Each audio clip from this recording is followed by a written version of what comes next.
Ladies and gentlemen, welcome to the Tapped In podcast. This is episode 18, and yes, we are back. Second upload in the week. Did say that I was going to post to this week just to get into the habit of once again being consistent. In the span of just 3 days since the last recording, a lot of news have broken, a lot of articles have been published, and one of the biggest headlines has been a real hit to the wrestling community. Uh, Windham Rotunda, who for many WWE fans, you knew him as Bray Wyatt, has passed away. He was aged 36, and it turns out that he had a heart attack. This was due to complications from COVID. Now, he had been away for many, many months, and there were rumblings, there were speculations, but at the end of the day, nobody knew besides the people that he let know, of course. And it wasn't until a couple days ago when the news broke, and you could feel just how utter shock everybody has been, myself included, of course. One of my favorite memories from Bray Wyatt as the entertainer was just a match with John Cena. Maybe the whole build-up. Of course, we can have a debate about who should have went over and who deserved the win, but at the end of the day, there's a real person. This transcends wrestling. He has children, he has a wife, he's very beloved. We saw the outpour and support and just the many tweets, the many uh, just tributes, and I think they did him justice by the little tributes and the little vignettes that they put together to honor him, and of course the late great Terry Funk. Um, of course, it was just heartbreaking to hear. Especially being a really big fan of not only pro wrestling but WWE. I was either 9 or 10 when they repackaged. You know, he was formerly known as Husky Harris. They repackaged him from the old NXT, the gimmicky game show NXT, and they brought him up to the main roster. And it was the attack on Kane and the whole introduction of the Wyatt family. Of course, I hadn't seen his stuff in NXT when they rebranded, and it wasn't a game show anymore. But I heard about it, and just the whole cult leader gimmick. Just seeing the evolution. He was a creative genius. Anybody who's been on X and who's been on Instagram, just the outpour and the amount of people who keep saying these things about him are for a reason. He was a creative genius. He was somebody who wanted to evolve, who was very into storytelling, who wanted to transcend that aspect and wanted you to fall in love with the character and wanted you to see the progression and not only as characters but as the storyline progresses, and he was cut in his prime almost. you know it's just a really big blow, to be honest with you. Like I said, I was 8 or 9 when he debuted on the main roster. Saw how just the crowd initially, how WWE crowds are. They chanted his old name, and it was just week after week of captivating promos and just cutting these magnificent vignettes that we finally got to see him. And like I said, my favorite feud was with John Cena, and I was able to see the progression in just 10-year span. His feud with John Cena was amazing to me because it was the build up and it was a promo package. People were tired of the goody two shoes John Cena, and they wanted something fresh, and that something fresh was Bray Wyatt. Nobody had seen this Charles Manson esque leader of this movement and these followers quite like what was being presented to us. And I just felt like the little build up, the promo package, which to me is my favorite all time promo package for a WrestleMania match.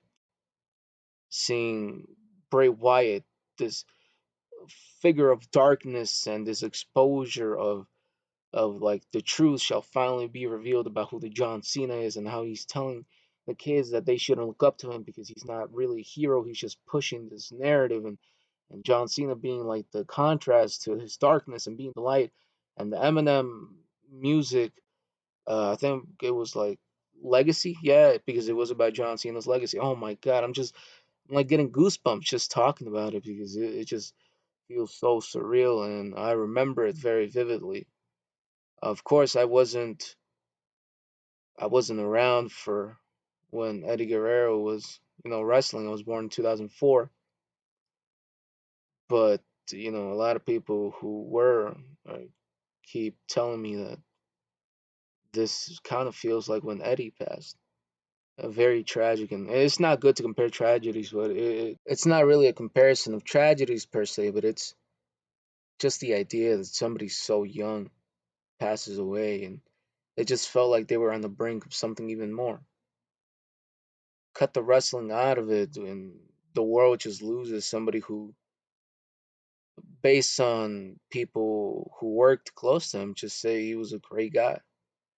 So it really sucks that we won't get to see the flourishment of his career or just see how things could have gone. But we will forever be grateful for the time that he was with us, opening up, unveiling the curtains to his creative genius, and as somebody who saw his career pan out for 10 plus years, it was amazing. He was very, very, man, he was very ingenious, and he's such a creative mind. Thank you, Bray. And of course, this week too, we would have seen Kobe Bryant turn 45. I know this is a really like somber way to start off the podcast episode, but I would be remiss if I didn't mention the great Kobe Bryant. He would have turned 45 this week. I can tell you where I was, man. This was freshman year of high school for me. I'm now going into my freshman year of college. But Kobe Bryant, as far as back as I can remember, I've been just a fan of the NBA. I remember at the time I had a really good friend, and we were just talking about the NBA, and that's how we kind of grew the friendship. That's kind of how we bonded in a way. And my earliest memory, the moment that I learned about Kobe's passing, I was watching TV, and then my mom, I come outside and she's like, "Did you hear Kobe died?" And I was in disbelief, right? Because it was like, there's no way Kobe Bryant died. Like he's doing his own thing. Like he's helping his daughter. And it was the most random place to find out that Kobe passed. It was a soccer match. And if you were in a Hispanic household, you know about Liga MX. And it was one of those soccer matches. And even the commentators had to pause and they were like, we just received news. Kobe Bryant, helicopter, he passed away. I was in disbelief, man. And then TMZ reported it. And of course, when you get the TMZ articles and you start hearing about these things, you're like, I can't be real, it's TMZ. But then it was like confirmation. That hurt deep, man, because one of my favorite things to do when I'm not doing, podcasting or work, I go on YouTube and I start looking at Kobe highlights and of course, everybody loves the Mamba mentality, not only for basketball, for just everyday life. That mentality will get you far. He was such an inspiration. It's just such a tragedy. All the lives lost, and it's gut wrenching, hearing about his young daughter who didn't get to experience growing up. take away basketball. We're talking about human beings. Human beings with so much potential, human beings with such limited, life experience cut short. And I think that's what gets me the most because I'm only a few years older than his daughter. And it really sucks to hear of younger people, younger people who, I'm older than she was. And it's like, it's awful, man. And I remember the next day we came into high school, right? We went back to school. The teachers were talking about it. The students were talking about it. It was just a down day, man. But rest in peace, Kobe Bryant. Such an inspiration to everybody, especially the Hoopers, right? Keeping that Mamba mentality. We were blessed to see him play. We were blessed with him being able to share his knowledge, and not only as a basketball player, but as a businessman. We were just starting to get glimpses of Kobe Bryant transitioning into the next phase of his life, and he was very involved with his daughter's basketball career. Would have been amazing. But of course, rest in peace to all the people on board that flight. Rest in peace, Mamba. Oh man, that was a way to introduce the podcast. I'm sorry, guys, but just two of the biggest things this week. It wouldn't be right to just not talk about them. But let's debrief a little bit. We got to talk about a potential return to the spotlight for somebody who fucked up. We got to talk about Billy McFarland.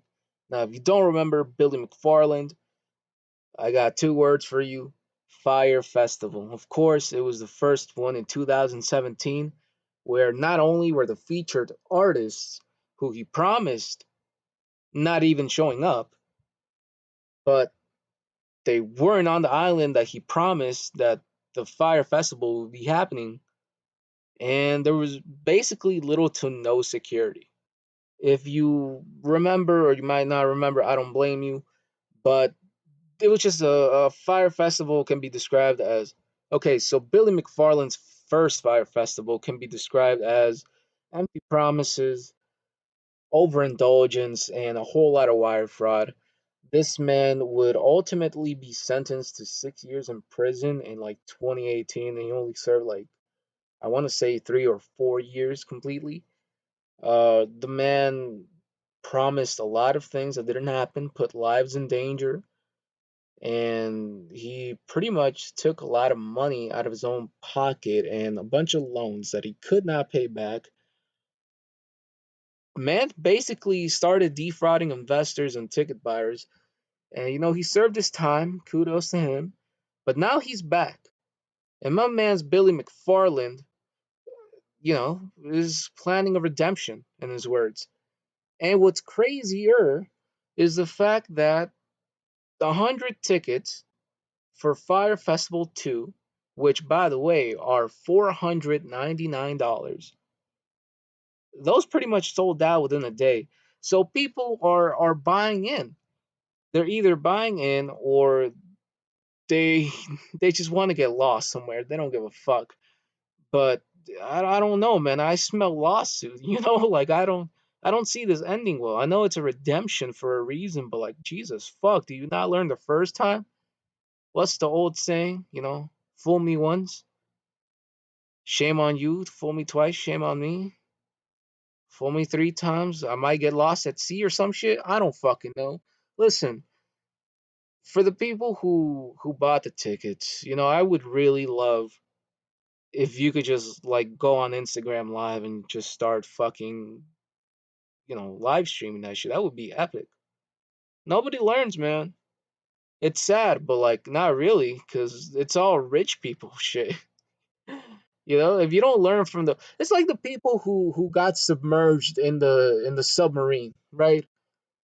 why the fuck would you want to go see the Titanic? Like you're asking to be brought down to like the fucking trenches, like for real, like the Mariana Trenches. Like you were asking to go deep into the fucking ocean just to see some shit that you could watch in the movie. You know, just watch the fucking movie. You don't gotta experience the fucking thing, you know? Why risk your lives? I don't know, man. Some people just got way too much money and time on their hands.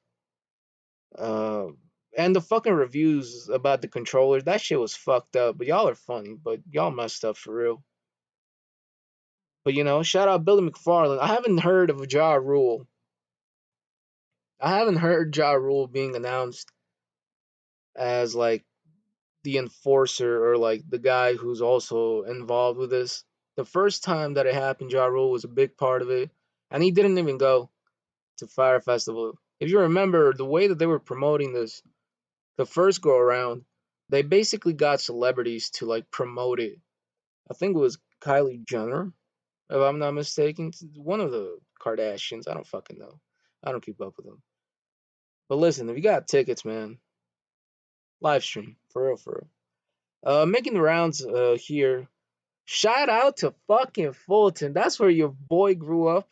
That's where your boy was born. But Trump, man, he got arrested or like he turned himself in. I don't count this as a fucking arrest. This man said, "I fine. I guess I'll come and fucking surrender or whatever." All I knew was that he wouldn't last in there. And I was right. The man was like not even 20 minutes in there and just like, fuck it. I'm gonna bail out on bond. The man made bond and like everybody else did too. It was fucking hilarious because, you know, typically it's not white people who like go to prison like this. But it was all white people who've never encountered with the law and shit. All I knew is that the Trump mugshot was gonna become the XXX Tentacion profile picture.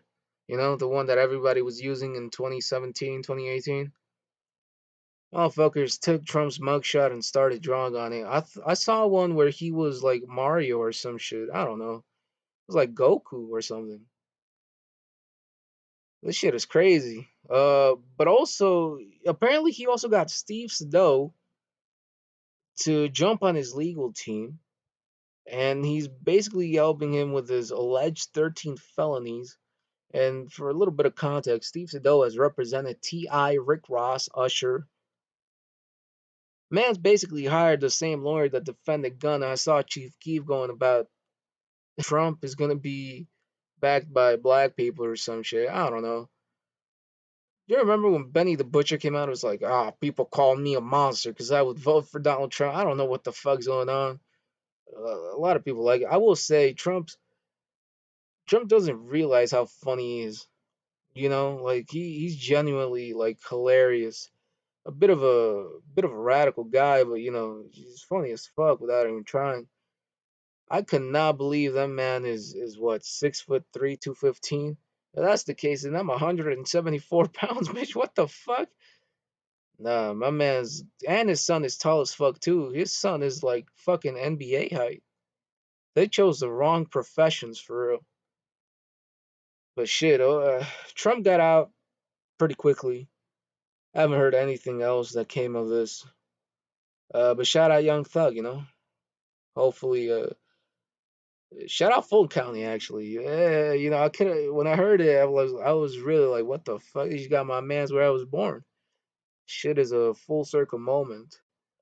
But sticking with Fulton, of course, Georgia. A Georgia man was arrested after he was caught stealing a neighbor's porch. My question is, how petty do you have to be to steal a porch? Like, you don't just pick that shit up and just leave. Like, you gotta do some real grindy housework to remove a fucking porch. Like, you gotta get the fucking Home Depot tools to dig that bitch. Like, I'm talking about a full size 8 by 10 porch. His name was Robin Swanger, and he's now facing criminal theft. Something I would steal, you know? Fuck it, I'd steal my neighbor's lawnmower if I could right now. shit ain't costly, but apparently the cops have said that, it seems funny, but the man's basically stole $3,000 worth of property. He trespassed. He sped to go to his neighbor's, I guess, fucking front lawn or some shit, and he just fuck it. He whipped out the tools and started getting to work. I don't know, man. I just want to know what the other guy did to like get under his nerves, because you don't do that. Like, if my neighbor fuck with me, right? And I want to get, I want to get revenge. I don't know. I throw eggs at his house. I'd fucking paint the side of it. I graffiti it. I tag that shit up. I wouldn't think to like fucking get my saw and shit and start mulching at the fucking bricks. How do you steal a porch? How do you fucking take a porch? I've never seen a house without a porch. This shit is inquisite. But shouts out to the guy. He's probably gonna get out on bond. Uh, but shit, that's petty. And speaking of petty, actually, now that porch stealer kind of reminds me of. Do you guys remember that a fucking dumbass challenge? What was it? The dangerous lick challenge. Man, that was peak COVID time, and the shit was funny at first, but then it got progressively weirder. I remember I came into class and basically our fucking smart TV was gone, and they had just put it up like a week before, and it was already fucking taken. And I remember it was pandemic mode, man. Everybody was trying to take toilet paper. They took like the entire school's fucking supply of toilet paper. How the fuck do you do that? Not only that, but like, I was trying to take a shit one time. I excused myself out of class, and there was like a security guard standing in front. Apparently, somebody took the whole fucking stool's like doors. Like, how do you fucking walk out with a bathroom door without being caught? That shit made no sense. I couldn't shit because they were like, "There's no privacy, dude. Like, you gotta go somewhere else." What the fuck you mean I gotta go somewhere else? All the doors are taken. But yeah, Dangerous Lakes was weird. I saw videos of like, I think they took some fountain. They took a whole locker bin. It was crazy. Some of these challenges are weird, like the milk crate challenge. So some people were for real just they were downing, what was it, like some sleeping fucking drink or whatever. The shit the NyQuil challenge, yeah, where they were literally just trying to be lethargic and shit, but they just ended up throwing up, and I think somebody killed themselves because they were dumb and they tried it. You don't need me to tell you why downing your chicken in NyQuil is a bad idea, right? But shit is crazy. Another thing that's crazy is also this fucking ongoing U.S. heat wave. Um, and actually, I don't even know where I read this, but I wrote it down here that it's quote unquote dangerous to the average person. All the global warming talks, nobody really has taken it seriously or as serious as it might have to be. But some reports are stating that Louisiana has reported 25 heat related deaths. Jesus Christ, man. 25 people dead because of the heat. Sucks to not have an AC. The Chicago weather right now feels like the Sahara Desert. I was chilling at home, eating my ice cream and shit, and I had to go to the store. I had to make a quick run. When I tell you that I walked out in the fucking, it's bad when you start seeing squiggly lines, like for real. Like I didn't hear it, but in my mind, just know that I was hearing the fucking hawk sounds when they surround their prey and shit. Felt just like it. My mom walked outside. She was like, "Oh fuck no, take me back inside. This feels like Mexico." Like I fucking left to not be near this shit. But yeah, no, I went to the store and there was a fucking guy. He was barefoot. When I tell you, I my jaw dropped to the floor. And I'm kind of an introvert, right? So I don't like confrontation or making conversations out in public. But I just felt so dumbfounded that I just had to ask him, like, "Sir, how the fuck are you not dying right now?" You are barefoot, man. You are touching the asphalt. I can see the steam, like, what the fuck is up with this? And the guy wasn't, very fluent in English, but he understood because everybody else was wearing shoes and he was like fucking barefoot out here. And he just started running. Like, what the fuck? Like, I scared him off or some shit. And I didn't see him. He was in front of me, right? But he got his things and he fucking went off. When I got done, I went outside and this man was driving his car barefoot. Oh, what the fuck? Who drives barefoot? Are you a barefoot driver? I will judge you in the comments, but just know that why? It's hot. Like, wear at least wear socks, something adequate. Nobody's trying to like, ugh, like the smell of the asphalt and the smell of a motherfucker's crusty ass toes. It's not a good combination. Nobody's trying to see that shit. It's like the people who are on those flights and you're chilling, you're trying not to make too much eye contact and shit. And then all of a sudden somebody just like removes their shoes, like, okay, I guess. And then they start taking off their socks. Like, what the fuck? I got like 3 hours to kill here. I ain't trying to smell that or see that dog. I ain't trying to see your dogs, bro. Shit is crazy. But shouts out to him. I don't know where he lives or where he used to live, where that's very custom, but not here, man. Not in 106-degree weather, please. Another thing making the rounds this week has been the very, I guess, low hype for Blue Beetle. Now, if you're Latino slash Hispanic, you're gonna love this, of course. I've seen many, TikToks and many articles that praise it for the Latino slash Hispanic representation. There's a lot of small little details for everybody, one of us who we're gonna understand it. I think there's like El Chapulín Colorado. There's a little scene about Vapor Rub, being the healer and the fixer for everything. Of course, I can relate to that because I scraped my knee one time. My mom was like, "Nah, just rub some Vapor Rub on that shit." One of the most touching parts. Not This is a spoiler, so if you haven't seen it yet, cover your ears or skip a little bit. But here it goes. His dad passes away, and they talk about having no time for grieving. That was his grandma, And in a Latino household, that a grandma is essentially the backbone, and she's essentially kind of the glue that keeps everybody together. Like, she might look like she can't do much, but just trust. Like, she's a really big part of the household.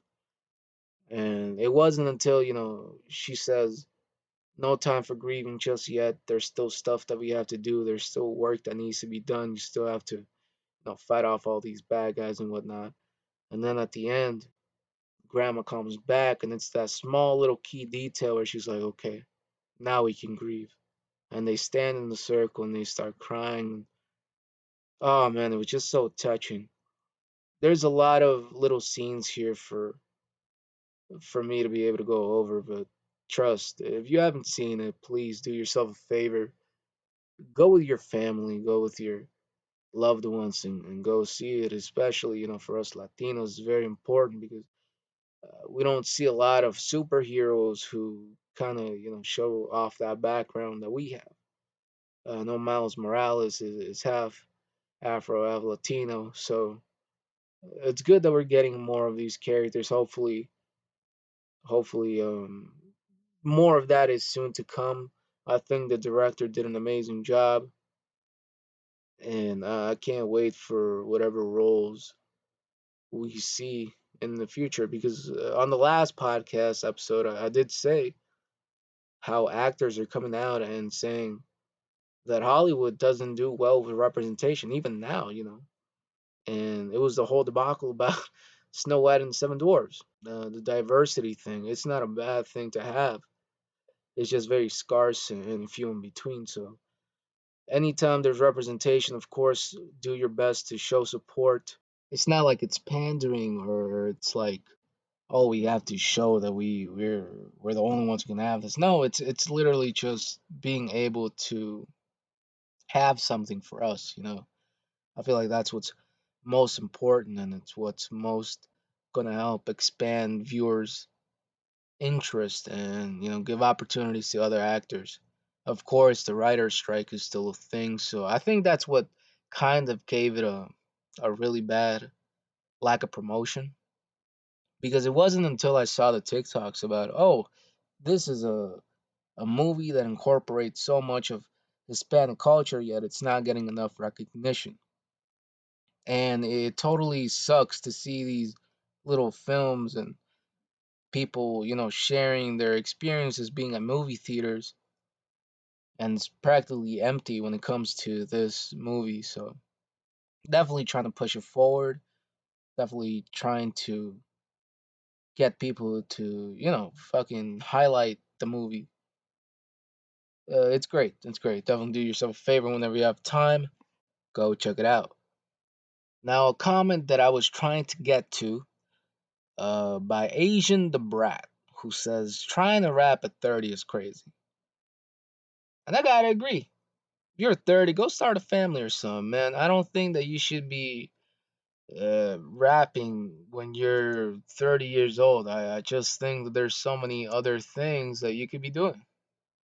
I think everybody has, at one point tried to do that, rapping is my lifestyle. Shout out to that Filthy Frank video. When your homie tries to become a rapper, something like that. I saw it years and years ago.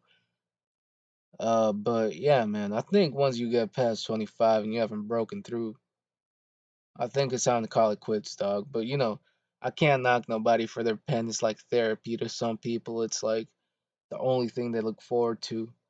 But if your name is Melly Mel, of course, please don't ever pick up the pen again. And that's, not to be disrespectful, because of course, man's a fucking legend. But I ain't trying to hear the OGs bring back a fucking 80s flow and rhythm when they're trying to diss arguably one of the greatest of all time. I know I'm late to this, but shout out, Easy Mill for getting signed to Shady Records.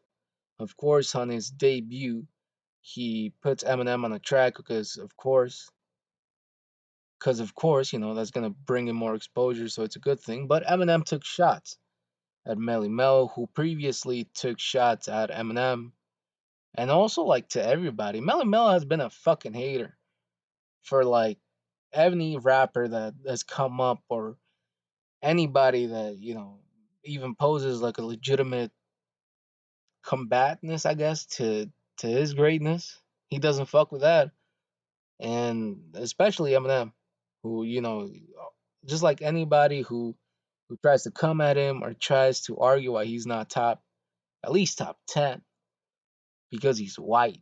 That's basically his entire argument. It would have been interesting because Melly Mel was respected. I wanted to see what was gonna happen. But by God, was that shit 100% ass. I mean, 5% words, 95% gunshots. No, 5% words, 94% ass, and 1% gunshots. Like, that shit was awful. This is the worst thing I've ever heard in my life, man. Like, no bullshit. Like, I had to rewind and re-listen because I'm like, there's no way you brought back this type. This might have worked, Big Daddy Kane era and shit, but like, come on, man. It's like fucking 2023 here.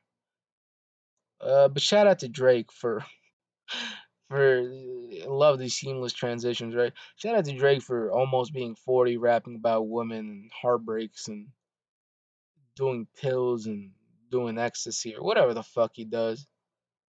I remember there was a song. I don't even remember what song it was, but he was talking about like I don't need a pill to speak my mind. It was on the Views album. I think he was like I don't need a pill to speak my mind, and now he's all about oh shit I can lift a tree up, man. Oh shit I just did a perk. Doing that at fucking near 40, having a child is crazy. But shout out to him. Women loved him. Did y'all see the video when he's coming down the fucking stage and I don't know if it's a woman or a guy, but they just fucking strangle him. Like they just grab his neck. Like dog, chill out. Like, what the fuck? It was crazy. I tried to go to the Chicago one. Like when he first started doing the tour, but tickets were sold out as fuck. I love how every time I see a post circulating about Drake, it's just the bra size is progressively getting gargantuan. Like one of the tits, which is bigger than his whole face, basically. It was hilarious. Shout out to the women that made a career off that one interaction of throwing her bra. Didn't she get picked up by Playboy or had a deal with Playboy? I don't know, but it's crazy the Drake effect, whether it be on songs or just whatever the fuck. He literally makes careers just by doing nothing. Um, Besides a shout out, of course. All right, well, speaking about family, shout out Vin Diesel. Halle Berry will pay ex-husband Oliver Martinez 4.3% of her all income. That's above $2 million, and she'll basically cover expenses for their 9-year-old child. That is a congratulatory thing for Mr. Martinez here because, well, let's be honest, a lot of cases will see the man paying for divorce settlements. This is not like a bashing women thing. It's just like a let's be honest here. Like that's a real thing that happens. A lot of men are stuck paying child support. One of the craziest stories that I heard, my dad had a friend, and this friend was like 30 something. He was like either 36 or 38. I'm not too sure, but he basically, he was single. He started seeing this woman. This woman already had like a child, and the child was like 3 years old, 4 years old, somewhere along those lines. And they gelled quick. They got along very well. And my dad's friend, he became a namestay, if you will. He was around the kid. He was trying the best to bond and really be a part of the kid's life.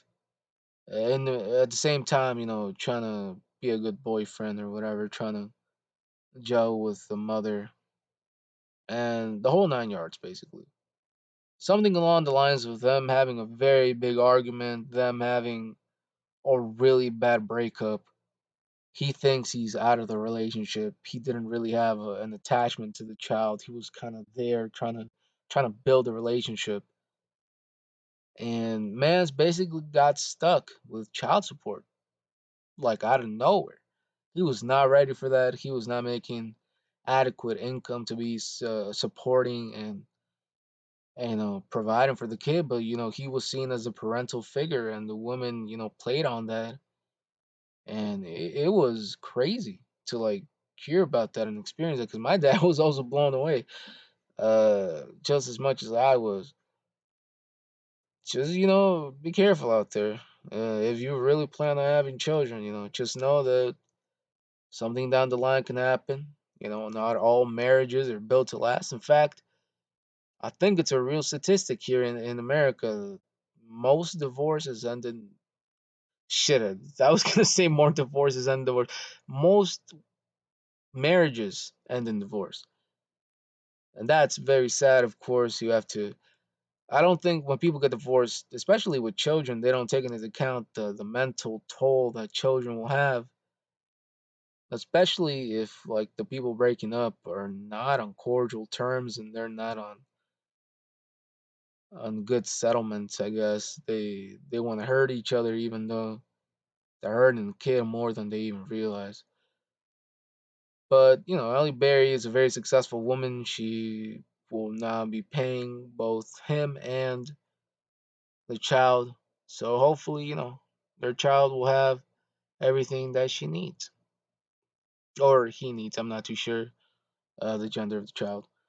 I didn't get those details. But speaking of, just the law here, Polo G was arrested on assault, robbery, and kidnapping. What the fuck? This came out of nowhere. I was just sitting down and this fucking article popped up. But man said he was retiring from music soon. On that tweet, and then boom, fucking arrested.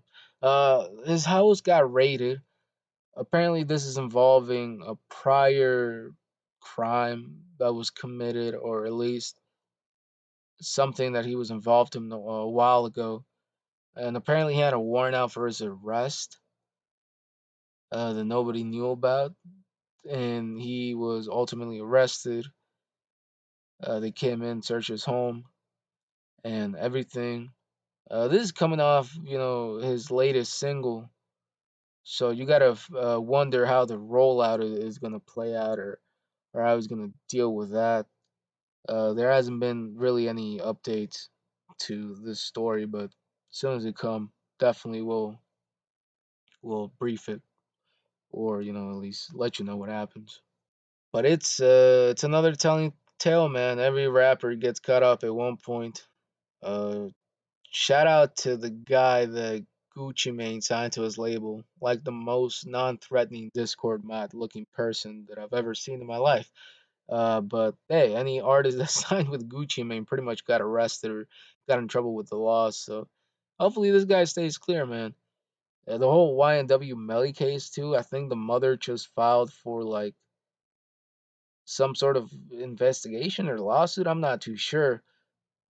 So apparently, like the prosecutor who took YNW Melly in was using excessive force. They've dismissed the case previously. Now they're going on the whole he used excessive force, like evidence tampering or people speaking out, but it's not congruent with what they have. Like it's a whole mess. I don't. YNW Melly has been doing time.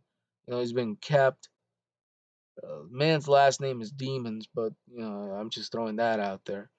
It's a weird thing, man. This might be a case where it might be inconclusive. I don't know where it goes from there because there's been a lot of like, has he not? You also got Young Thug in prison still. Just every big names locked up, man, big names. Keeping up with legal stuff here. Subway sold to Arby's. I don't know if y'all eat Subway. Not for me. I just can't. But I do remember that if you tattoo a foot long on your face, you're supposed to get free subs for life. I don't know how much of that works, but if I was homeless, I'd say fuck it. Have y'all heard about that lawsuit that they had one time where they got sued because they advertised wrong? You know, uh, Subway got sued for not being 10 inches, basically, which shows to you that size does matter. God damn it. But no, seriously, would you go as far as tattooing a foot long on your face, like the whole 12 inches? If people are dumb enough to get face tattoos, I mean, it could have significance. So fuck on. I'm not gonna sour on fucking face tattoos like that. But I'm just saying, like, I don't. Why would you write "Rip Granny 2000" on your face? There's just way more heartfelt stuff that you can do. But hey, to each his own. Um, my dad in 2001 when the whole Twin Towers happened. My dad, he's not really tapped into American culture. He doesn't know about the English language basically at this point. So he was a little out there. It had been a long day. He came home from work, if I remember correctly. And Mance was hungry, so he got a meatball sub. He comes home, he sits on the couch, he turns on the TV.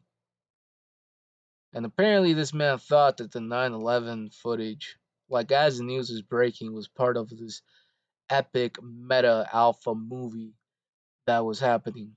Not realizing that this was in real time. Of course, I'm not born in this timeline, but what he told me is that my uncle came in because they were sharing an apartment, and he sees my dad like fucking going up to the TV, and he's pretty much sighting this meatball sub next to this tower that's progressively, lowering and falling off while people, on the bottom are fucking screaming for their lives.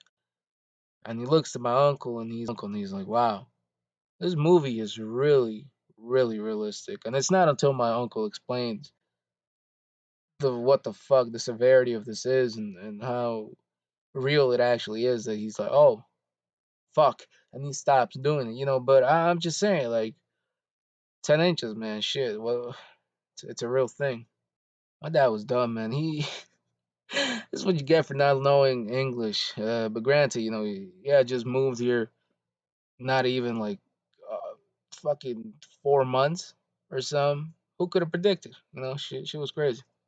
Speaking of unpredictable, we got to talk about the Seattle man who I guess took shit into his own hands. So apparently, as the story goes, the Seattle man was playing golf, doing his shit, and he strikes the ball or whatever. I don't know what golfing terminology is. He Tiger Woods that shit. How about that? And basically, the ball clocks this goose that was out in the field, and he goes to check up on the goose, and he sees that the goose is like fucking lethargic, it's swinging its neck around. But keep in mind, he's not a vet. Like he doesn't know if this goose is injured or not. Apparently, this man just decided, fuck it, I'm gonna put this into my own hands. And this is his quote. He says, am going to put it out of its misery. And so he starts like fucking attacking this goose, and he starts hitting it over the head. Yeah, I mean, he's clubbing the shit out of it, like nail, hammer and nail type shit. And he's beating the shit out of this goose, and it's bleeding, and it's getting smacked around, and it's making all these sounds, and he just leaves, right? But the thing about it, the goose is not dead. Like it's still alive, and he goes back to swinging it, thinking that like the fucking goose isn't dead, right? He's playing golf, and he sees like the goose still twitching, so he comes back and he gives it like a final blow. Shit is ridiculous, man. I'm a big animal person. Like that shit is nuts. Now he's facing overdriving, torturing, and injuring animals charges. So this is like a misdemeanor or whatever. Uh, like I said, he's not a veterinarian. Like he doesn't know the extent of the injuries that this fucking goose sustained. So like, why are you playing God, my man? Like the goose could have just, you fucking fall, you knock the wind out of yourself, and you got a bit of trouble walking and shit. It could have been one of those cases. But my man said, fuck it, and started Chris Browning the shit out of it. Uh, but yeah, man, misdemeanor ass motherfucker. And speaking of more legal shit, Georgia State is now offering law courses based off Rick Ross' career. Uh, is this the man that we should be modeling the education system over? I'm just saying, look at his lyrics. What is that infamous one? Took her home and enjoyed that. She ain't even know it. What the fuck, Mr. Correctional Officer? Like that's not that's not a good fucking it's not a good fucking line. That's a very suspicious line if you ask me. Uh, but I find it hilarious that you come back to your cell and your fucking cellmate is looking at you, it's like, yo, what you learning today? And he just turns around and is like, oh, like that shit would be crazy. I don't know if Rick Ross is the right person to base lyrics around or learning the law from. I mean, I guess it makes sense. He worked with the law. I still think that he got cloned, man. There's no way. Uh, it's funny, right? Just how bad people turn around their whole image. Like he was such a not goody two shoes type of person, of course, but he was a correctional officer, so he abided by the law. He was very forward and very, justice oriented. And now he's like a drug dealer, like lavish lifestyle, Miami esque vice lord. I don't know what the fuck I'm saying, but he turned around. Is what I'm saying. Did a full 360. If I remember correctly, I think even a college class was doing the same thing, but for who was it? Taylor Swift. Oh man, you just know that class is it's just toxic white girl energy. I don't know who's the demographic for Taylor Swift. I said that to somebody in my friend circle, and he started getting on me. He's like, "Why are you racist? Fuck." That's not racist. I'm just being like telling it like it is, man. That's the main demographic. Like, come on, man. But yeah, Taylor Swift, shout out to her, causing that little mini earthquake or whatever. I still stand by the fact that Taylor Swift does not have a single song that deserves the crowd jumping like that. To cause a mini earthquake, man, that shit is crazy. There's no fucking Taylor Swift song that has a beat that hard to the point that you have to like fear for your life. Like, is that what I think it is? And you still keep going because I paid good money for this. But yeah, no, shout out to Rick Ross. Hopefully he never makes another song like that. Uh, You'll probably be like a guest speaker, some shit. I don't know. Also, shout out to Oppenheimer, man. It recently passed Inception, I want to say, like domestically in the box office. I think it's now considered like Christopher Nolan's biggest non-Batman movie, which means that he passed his own movie. Yeah, yeah, right. Yeah. Shout out Barbie, of course. Legendary, legendary battle between both movies as they premiered. But nothing less legendary than I guess all the foot freaks that came out just to see Margot Robbie's feet. That shit is nasty. I don't know if people are into feet, man. I mean, no king shaming or whatever, but even Margot Robbie, like she get offered a contract by whatever fucking company it was to like post feet pics. That shit would be that shit would be crazy. I just know motherfuckers were grabbing their phones and sniffing that shit. That is wild. Some of y'all are freaks, man. But shout out to Mark Jackson too for that contract that he received. Now I think Mark Jackson is somebody who's very, I don't want to say conservative, but he follows thy Lord, if you will. Like he's not somebody who branch off into controversy, but I do remember hearing a while back that apparently like an adult site offered $1 million for Mark Jackson to be like their play-by-play announcer. I think that is fucking hilarious. Like you're on a live cam show and you just hear like fucking Mark Jackson in the background. There goes that man. Like that shit. That shit is fucking hilarious.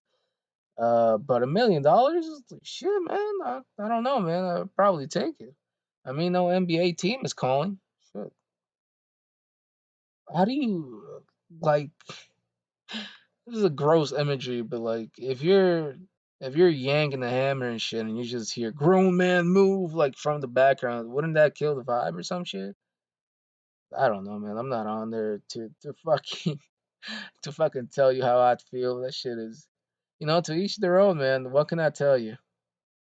But yeah, I think that pretty much covers it. I know it was a somber, quite week filled with well, ups and downs, of course, and just weird shit. But on the lighter, so try not to end on a bad note here.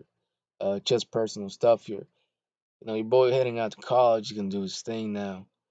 I don't got drip, man, so that's something to look for. I don't even know if people have drip anymore. I think people in college, especially like community college, it just be a mixed bag, like a mixed marble, if you will, of like older gentlemen, older people, and young people who are trying to save some money and whatnot. So it's hilarious when you see a grandpa, just sitting out there in the open. But yeah, I don't got a fit, but hopefully, I'll find something. Shout out to everybody, of course, doing their thing out. Whether you're studying, whether you're studying or you're working, it's gonna be great, whatever you choose to do. And of course, just breaking news that happened a little while ago. This was I won't say a couple of hours ago, during the day.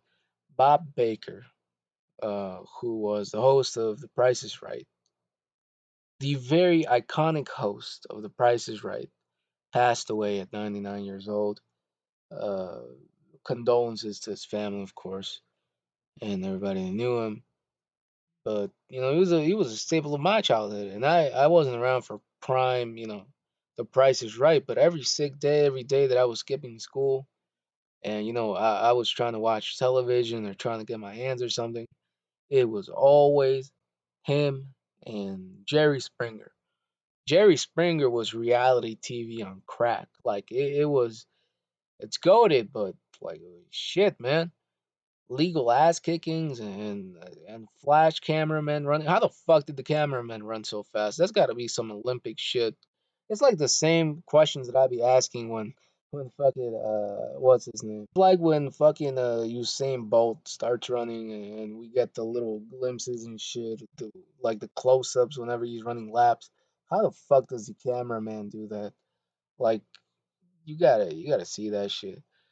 Like Jerry Springer was hilarious in his own right because it's just it's like you're not the father, right? And it's this emotional ass like I'm dealing with grief. I'm dealing with the fact that my wife has been cheating on me. I'm dealing with the fact that it's not my baby.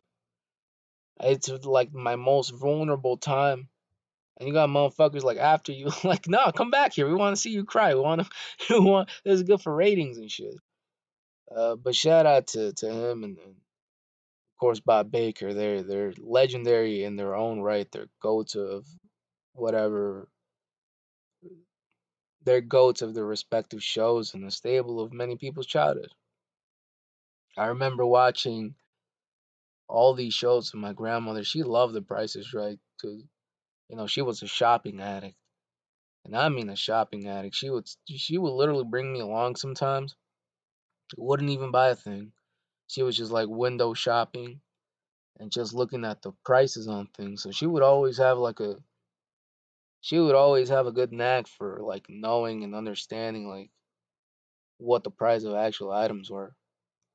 So, she was always on her A game when it came to the show, and she was always like screaming, like, why would you fucking, my grandma didn't curse, but I'm just adding words here. He was like, why would you say that? Why would you guess that? You know, she really got her blood pressure going from watching these shows, but hey, it was entertaining. What can I say? And also, a little bit of good news here. Just uplifting news. We had the Bronny James uh, accident that he suffered uh, a while back. He collapsed and he had to be brought into like emergency to an emergency hospital. And it turns out that he had an actual defect that was hurting him. And just for a little uplifting news here at the end, we did discover Bronny James, of course, collapsed a couple of weeks ago, just out of nowhere. Has been found out to have like this defect, a congenital.